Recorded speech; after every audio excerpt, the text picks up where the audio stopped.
Latest టెక్నాలజీతో చిన్న injection తో నన్ను పూర్తి ఆరోగ్యవంతురాలను చేశారు. Elite spine and pain management centre, Manikonda, Dilsukh Nagar. Chandu నిన్న నైట్ సూసైడ్ చేసుకోవడం అయితే జరిగింది. పవిత్ర చనిపోవడం వల్లనే తీవ్రమైన మనస్తాపంకి గురైందని తెలుస్తుంది. ఒకసారి కుటుంబ సభ్యులు ఉన్నారు, వాళ్ళ మిస్సెస్ కూడా పక్కనే ఉన్నారు, మాట్లాడే ప్రయత్నం కూడా చేద్దాము. నమస్తే అండి. మీకు చందుకి ఎన్నేళ్ళైంది పెళ్ళి అయ్యి? పవిత్ర అనే అమ్మాయితోని ఏదైతే ఇల్లీగల్ రిలేషన్షిప్ ఎప్పటి నుంచి మెయింటైన్ చేస్తున్నారో మీకు ముందే తెలుసా? మాకు మ్యారేజ్ అయ్యి 2015లో 29 నవంబర్లో మ్యారేజ్ అయ్యింది. పవిత్రతో రిలేషన్షిప్ 2020 జూన్లో స్టార్ట్ అయింది. సో అంతకంటే ముందు చాలా బాగా ఉండేవాడు. కానీ ఇప్పుడు చాలా అంటే ఎప్పుడైతే పవిత్ర లైఫ్లోకి వచ్చిందో చేంజ్ అయిపోయాడు. అలా మీది కూడా లవ్ మ్యారేజ్ అనేది మేము విన్నాం. అంటే సుమారుగా 10 ఏళ్ళ వరకు మీరు ప్రేమించుకున్నారు అని. మరి ప్రేమించుకున్న తర్వాత కూడా మళ్ళీ మరో వారితో అట్లెలా ఉండగలుగుతారంటే మీరు ఎప్పుడైనా కేసు పెట్టడం కానీ, అంటే అందరి సమక్షాన మీరు భార్యగా పెళ్లి చేసుకున్నారు, మరి మీరు ఎప్పుడైనా ఎదిరించారా, ఫైట్ చేశారా? అంటే భార్య ఉన్నాక కూడా అలా ఎలా మీరు ఇల్లీగల్ రిలేషన్షిప్ పెట్టుకుంటారని ఎప్పుడైనా ప్రశ్నించారా? అయ్యింది. కాకపోతే ఇప్పుడు మనకి అడల్టరీ లీగలైజ్ అయినందుకు సరేలే నా ఇష్టము అనేసి అని అన్నాను. ఇంకేం చేయలేదు అలా. అంటే మీరు ఎప్పుడైనా పోలీస్ స్టేషన్కి కానీ లేకపోతే ఎక్కడైనా మహిళా మండలి కానీ ఎవరి దగ్గరైనా వెళ్ళి ఆశ్రయించారా, ఇట్లా నా భర్త మరొక వ్యక్తితో ఉంటున్నారు అని ఎప్పుడైనా అన్నారా? అంటే నాకు ఇప్పుడు ప్రజెంట్ పాస్ట్ గురించి ఆల్రెడీ ఇవి డిస్కషన్ చేయదలుచుకోలేదు. పర్సన్ లేనప్పుడు ఇవన్నీ డిస్కస్ చేసి కూడా వేస్ట్ కదా. అంటే పవిత్ర చనిపోయినప్పుడు కూడా మీరు పిలిచారని కూడా తెలుస్తుంది. అంటే పిలిచి అయిపోయింది కదా, అయిపోయింది, మళ్ళీ కొత్తగా జీవితం మొదలు పెడదామని మీరు చెప్పారు. అంటే నా పిల్లలకి తండ్రి ఉండాలి అని మీరు చెప్పారని సమాచారం వస్తుంది. నిజమేనా? మీరు మాట్లాడారా? కరెక్ట్. మీతో ఎలా ఉండేవాడు? అంటే గతంలో ఎలా ఉండేవాడు, ఇప్పుడు ఎలా ఉన్నారు? అంటే పవిత్ర లైఫ్లోకి వచ్చిన తర్వాత, అంటే పవిత్ర లైఫ్లోకి వచ్చిన తర్వాత మా రిలేషన్షిప్లో డిస్టెన్స్ చాలా పెరిగిపోయింది. ఇప్పుడు అంటే ఇప్పుడు రీసెంట్గా తను ఫ్యూనరల్ తను చనిపోయినాక తను డిప్రెషన్లో ఉన్నాడు. అదే సో డిప్రెషన్లో ఉన్నాడు అనేసి ఫ్రెండ్స్ని నమ్ముకొని వదిలేసాను అనమాట. వాళ్ళు కూడా బాగా చూసుకున్నారు. ఆల్ ఆఫ్ సడన్ ఈ డిసిషన్ చేసుకుంటారు అని మేము అనుకోలేదు. అలా అంటే మీకు కానీ మీ కుటుంబానికి కానీ ఆదుకున్నాడు ఎప్పుడైనా? అంటే ఫినాన్షియలీ వదిలేసి వెళ్ళిపోయాడు, కానీ ఎప్పుడైనా ఆదుకోవడం కానీ, మీకు ఆర్థికంగా డబ్బులు పంపించడం కానీ అలాంటివి ఏమైనా చేశారా? అంటే తను ఫైనాన్షియల్గా అంటే ఎవ్రీ మంత్ మెయింటెనెన్స్ అంటూ ఇస్తుండేవాడు అంతే.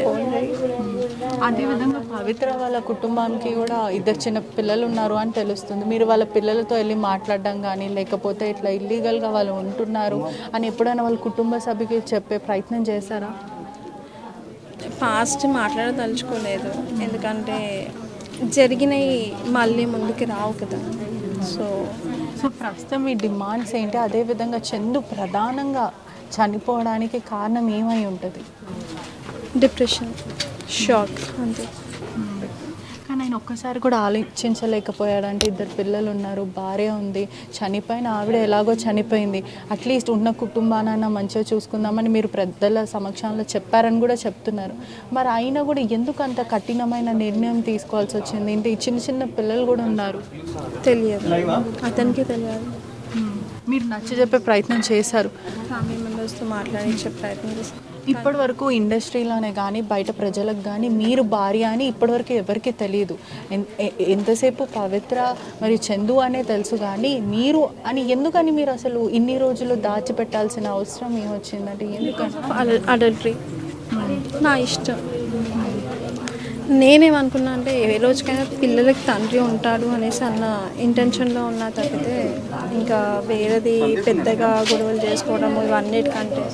అంటే ఎక్కడ నలుగురికి తెలిస్తే నవ్వుల పాలైపోతామేమో, చిన్నపిల్ల భవిష్యత్తు పాడైపోతాను అలా ఆలోచించాల్సి వచ్చిందా? కరెక్ట్, అంతే. అదే ఆలోచించి నేను. అంటే మీ ఇంట్లో వాళ్ళు ఎవరు కూడా అతను పిలిచి మాట్లాడడం కానీ ఇలాంటివి చేయలేరు? ఎప్పుడు వదిలేశారు, ఇంకా ఎప్పటికైనా వస్తారులే అని ఒక నమ్మకంతో వదిలేస్తారు? వస్తారేమో అన్న ఇంటెన్షన్తో వదిలేశారు. ప్రస్తుతం మీకు జరిగిన విషయం అన్యాయమే. మీరు ఏ విధంగా న్యాయం కోరుకుంటున్నారు? అంటే మీ పట్ల ఏమైనా డిమాండ్స్ ఉన్నాయా మీకంటూ? అంటే మీకు చిన్నపిల్లలు ఉన్నారు, మీకంటూ ఏమైనా ఉన్నాయా? మాకంటూ న్యాయం అంటే తనే లేకుండా పోయాడు. మేము ఉండేది రెంటెడ్ హౌస్. ఇప్పుడు కొంచెం సెటిల్ అయ్యింది ప్రాపర్టీ విషయము. సో అంతే.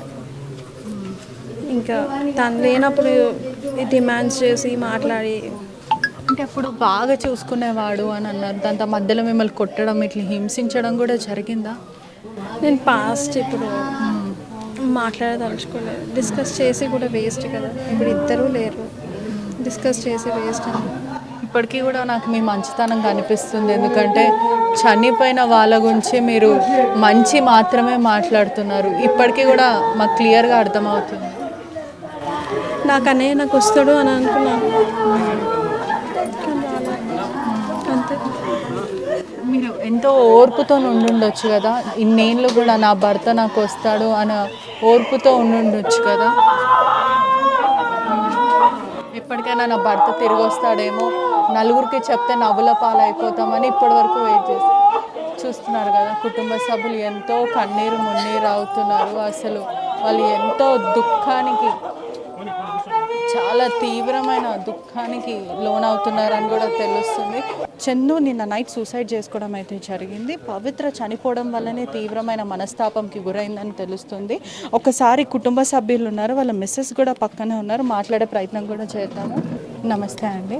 మీకు చందుకి ఎన్నేళ్ళైంది పెళ్ళి అయ్యి? పవిత్ర అనే అమ్మాయితోని ఏదైతే ఇల్లీగల్ రిలేషన్షిప్ ఎప్పటి నుంచి మెయింటైన్ చేస్తున్నారో మీకు ముందే తెలుసా?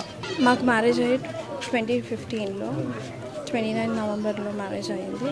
పవిత్రతో రిలేషన్షిప్ 2020 జూన్లో స్టార్ట్ అయింది. సో అంతకంటే ముందు చాలా బాగా ఉండేవాడు. కానీ ఇప్పుడు చాలా, అంటే ఎప్పుడైతే పవిత్ర లైఫ్లోకి వచ్చిందో చేంజ్ అయిపోయాడు. అలా. మీది కూడా లవ్ మ్యారేజ్ అనేది మేము విన్నాం. అంటే సుమారుగా 10 ఏళ్ళ వరకు మీరు ప్రేమించుకున్నారు అని. మరి ప్రేమించుకున్న తర్వాత కూడా మళ్ళీ మరో వారితో అట్లెలా ఉండగలుగుతారంటే మీరు ఎప్పుడైనా కేసు పెట్టడం కానీ, అంటే అందరి సమక్షాన మీరు భార్యగా పెళ్లి చేసుకున్నారు, మరి మీరు ఎప్పుడైనా ఎదిరించారా, ఫైట్ చేశారా? అంటే భార్య ఉన్నాక కూడా అలా ఎలా మీరు ఇల్లీగల్ రిలేషన్షిప్ పెట్టుకుంటారని ఎప్పుడైనా ప్రశ్నించారా? అయ్యింది. కాకపోతే ఇప్పుడు మనకి అడల్టరీ లీగలైజ్ అయినందుకు సరేలే నా ఇష్టము అనేసి అని అన్నాను. ఇంకేం చేయలేదు అలా. అంటే మీరు ఎప్పుడైనా పోలీస్ స్టేషన్కి కానీ లేకపోతే ఎక్కడైనా మహిళా మండలి కానీ ఎవరి దగ్గరైనా వెళ్ళి ఆశ్రయించారా? ఇట్లా నా భర్త మరొక వ్యక్తితో ఉంటున్నారు అని ఎప్పుడైనా అన్నారా? అంటే నాకు ఇప్పుడు ప్రజెంట్ పాస్ట్ గురించి ఆల్రెడీ ఇవి డిస్కషన్ చేయదలుచుకోలేదు. పర్సన్ లేనప్పుడు ఇవన్నీ డిస్కస్ చేసి కూడా వేస్ట్ కదా. అంటే పవిత్ర చనిపోయినప్పుడు కూడా మీరు పిలిచారని కూడా తెలుస్తుంది. అంటే పిలిచి అయిపోయింది కదా, అయిపోయింది, మళ్ళీ కొత్తగా జీవితం మొదలు పెడదామని మీరు చెప్పారు. అంటే నా పిల్లలకి తండ్రి ఉండాలి అని మీరు చెప్పారని సమాచారం వస్తుంది. నిజమేనా? మీరు మాట్లాడారా? కరెక్ట్. మీతో ఎలా ఉండేవాడు? అంటే గతంలో ఎలా ఉండేవాడు, ఇప్పుడు ఎలా ఉన్నారు? అంటే పవిత్ర లైఫ్లోకి వచ్చిన తర్వాత, అంటే పవిత్ర లైఫ్లోకి వచ్చిన తర్వాత మా రిలేషన్షిప్లో డిస్టెన్స్ చాలా పెరిగిపోయింది. ఇప్పుడు అంటే ఇప్పుడు రీసెంట్గా తను ఫ్యూనరల్ తను చనిపోయినాక తను డిప్రెషన్లో ఉన్నాడు. అదే.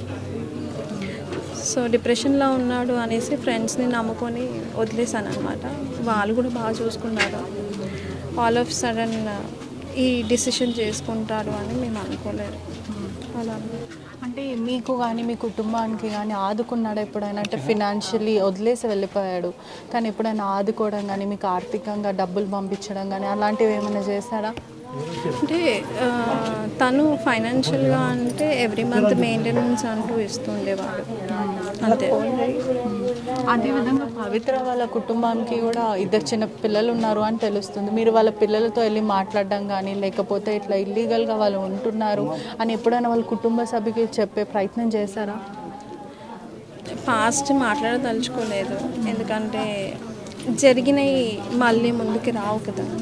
సో సో ప్రస్తుతం మీ డిమాండ్స్ ఏంటి? అదేవిధంగా చందు ప్రధానంగా చనిపోవడానికి కారణం ఏమై ఉంటుంది? డిప్రెషన్, షాక్ అంతే. కానీ ఆయన ఒక్కసారి కూడా ఆలోచించలేకపోయాడు. అంటే 2 పిల్లలు ఉన్నారు, భార్య ఉంది, చనిపోయిన ఆవిడ ఎలాగో చనిపోయింది, అట్లీస్ట్ ఉన్న కుటుంబానన్నా మంచిగా చూసుకుందామని మీరు పెద్దల సమక్షంలో చెప్పారని కూడా చెప్తున్నారు. మరి అయినా కూడా ఎందుకు అంత కఠినమైన నిర్ణయం తీసుకోవాల్సి వచ్చింది? ఇంటి చిన్న చిన్న పిల్లలు కూడా ఉన్నారు. తెలియదు, అతనికి తెలియదు. మీరు నచ్చజెప్పే ప్రయత్నం చేశారు, ఫ్యామిలీ మెంబర్స్తో మాట్లాడించే ప్రయత్నం చేస్తాను. ఇప్పటి వరకు ఇండస్ట్రీలోనే కానీ బయట ప్రజలకు కానీ మీరు భార్య అని ఇప్పటివరకు ఎవరికి తెలియదు. ఎంతసేపు పవిత్ర మరియు చందు అనే తెలుసు, కానీ మీరు అని ఎందుకని మీరు అసలు ఇన్ని రోజులు దాచిపెట్టాల్సిన అవసరం ఏమొచ్చిందంటే ఎందుకని? అడల్టరీ నా ఇష్టం. నేనేమనుకున్నా అంటే ఏ రోజుకైనా పిల్లలకి తండ్రి ఉంటాడు అనేసి అన్న ఇంటెన్షన్లో ఉన్నా తప్పితే ఇంకా వేరేది పెద్దగా గొడవలు చేసుకోవడము ఇవన్నిటికంటే. అంటే ఎక్కడ నలుగురికి తెలిస్తే నవ్వుల పాలైపోతామేమో, చిన్నపిల్ల భవిష్యత్తు పాడైపోతాను అలా ఆలోచించాల్సి వచ్చిందా? కరెక్ట్, అంతే. అదే ఆలోచించి నేను.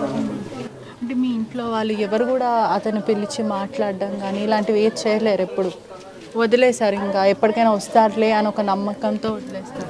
వస్తారేమో అన్న ఇంటెన్షన్తో వదిలేశారు. ప్రస్తుతం మీకు జరిగిన విషయం అన్యాయమే.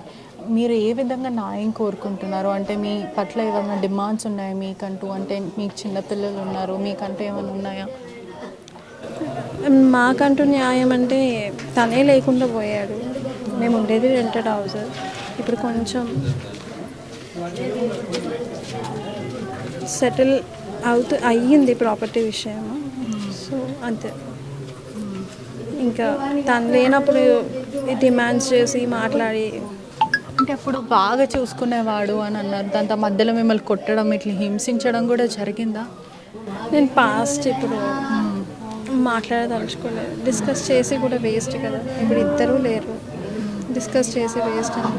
ఇప్పటికీ కూడా నాకు మీ మంచితనం కనిపిస్తుంది, ఎందుకంటే చనిపోయిన వాళ్ళ గురించి మీరు మంచి మాత్రమే మాట్లాడుతున్నారు. ఇప్పటికీ కూడా మాకు క్లియర్గా అర్థమవుతుంది. నాకు వస్తాడు అని అనుకున్నాను, అంతే. మీరు ఎంతో ఓర్పుతో ఉండుండొచ్చు కదా, ఇన్నేళ్ళు కూడా నా భర్త నాకు వస్తాడు అని ఓర్పుతో ఉండుండొచ్చు కదా. ఎప్పటికైనా నా భర్త తిరిగి వస్తాడేమో, నలుగురికి చెప్తే నవ్వుల పాలైపోతామని ఇప్పటి వరకు వెయిట్ చేసి చూస్తున్నారు కదా. కుటుంబ సభ్యులు ఎంతో కన్నీరు మున్నీరు అవుతున్నారు. అసలు వాళ్ళు ఎంతో దుఃఖానికి, చాలా తీవ్రమైన దుఃఖానికి లోనవుతున్నారని కూడా తెలుస్తుంది. మరిన్ని వీడియోస్ కోసం ఛానల్ ని సబ్స్క్రైబ్ చేయండి, లేటెస్ట్ అప్డేట్స్ కోసం వాట్సాప్ ఛానల్ ని ఫాలో చేయండి, అండ్ లింక్ డిస్క్రిప్షన్ లో ఉంది.